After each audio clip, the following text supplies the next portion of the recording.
श्रीराम समर्थ. श्रोते हो, आपण ऐकत आहात श्री गोंदवलेकर महाराज यांचे प्रवचन. वैदिक कर्माच्या जोडीला भगवंताचे नाम घ्यावे. गायत्री पुरस्चरण झाल्यावर वैदिक ब्रह्मवृंदांसमोर झालेले प्रवचन. तुम्ही वेदविद्या जाणणारे सर्वजण मोठे ज्ञानी, भाग्यवान आणि पूज्य आहात. इतकी वर्षे वेदविद्या तुम्ही जतन करून ठेवली, हे तुमचे फार उपकार आहेत.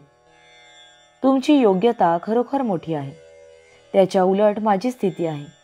मी एक अज्ञ मनुष्य आहे. मला वेदविद्येचा गंध नाही, ग्रंथांचे ज्ञान नाही. मी रामरायाचा एक दीन दास आहे. त्याच्या नामावर माझे प्रेम आहे. माझे म्हणणे आपण प्रेमाने ऐकून घ्यावे. वेदांनी गायत्री अत्यंत पूज्य मानली आहे, हे बरोबरच आहे. कारण गायत्रीच्या उपासनेमध्ये विलक्षण सामर्थ्य साठवलेले आहे. गायत्रीची उपासना करणाऱ्या माणसाच्या अंगी खरे वैराग्य आणि पावित्र्य असावे लागते. पूर्वीचे ऋषी जनपदापासून दूर अशा अरण्यामध्ये आश्रम बांधून राहत असत. कंदमुळे हा त्यांचा आहार असे. इंद्रिय संयम हा त्यांचा मुख्य आचार असे. सत्य हेच त्यांच्या वाणीचे भूषण असे. काम, क्रोध आणि लोभ जिंकलेले विरागी ऋषी ही गायत्रीची उपासना करायला खरी योग्य माणसे होती. परंतु आता काळ पालटला आहे. ज्या प्रकारचे जीवन ऋषी लोक जगत असत, त्यापैकी आपणाजवळ आता काही शिल्लक उरलेले नाही. ऋषींचे राहणे, खाणे, पिणे, इंद्रिय संयम, सत्यनिष्ठा यापैकी आपल्याजवळ काय शिल्लक उरले आहे? त्या काळी ऋषींनी पर्जन्य सुक्त म्हटले की पाऊस पडत असे, आणि तेच सुक्त आज म्हटले तर साधा वारा देखील सुटत नाही.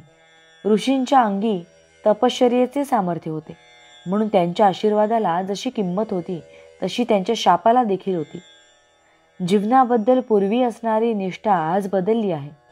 सध्या परिस्थिती अशी आहे की वैदिक कर्मावरची श्रद्धा लोकांमध्ये पूर्ववत राहिलेली नाही, आणि वैदिक कर्मे यथासांग घडणे कठीण होऊन बसले आहे. अशा स्थितीत आपल्याला शक्य आहे तितके वैदिक कर्म करावे, परंतु चित्तशुद्धी होण्यासाठी त्यावर पूर्णपणे विसंबून न राहता त्या कर्माच्या जोडीला भगवंताचे नाम घ्यावे. सध्याच्या परिस्थितीत संयमाची बंधने सुटत चालली, म्हणून संतांनी कळवळून नाम घ्या असे सांगितले. नाम हे आगंतुक नाही. आदिनारायणाने वेद सांगण्याच्या वेळी जो ओमचा ध्वनी केला ते नाम होय. म्हणून आपणा सर्वांना माझी विनंती अशी की आपण नाम घेत जावे. किंबहुना आपण नाम घेतले तरच वेदांचा खरा अर्थ कळेल, अशी माझी खात्री आहे. भावार्थ: वैदिक कर्मांना आहाराविहाराची बंधने आहेत, भगवंताच्या नामाला ती नाहीत. जानकी जीवन स्मरण जय जय राम. महारुद्र हनुमान की जय. समर्थ रामदास स्वामी महाराज की जय. सब संतन की जय. श्री अनंत कोटि ब्रह्मांड नायक राजाधिराज सच्चिदानंद सद्गुरु श्री ब्रह्म चैतन्य महाराज की जय. जय जय रघुवीर समर्थ. आता आपण 13 वेळा नामस्मरण करूया. श्रीराम जय राम जय जय राम. श्रीराम जय राम जय जय राम. श्रीराम जय राम जय जय राम. श्रीराम जय राम जय जय राम. श्रीराम जय राम जय जय राम.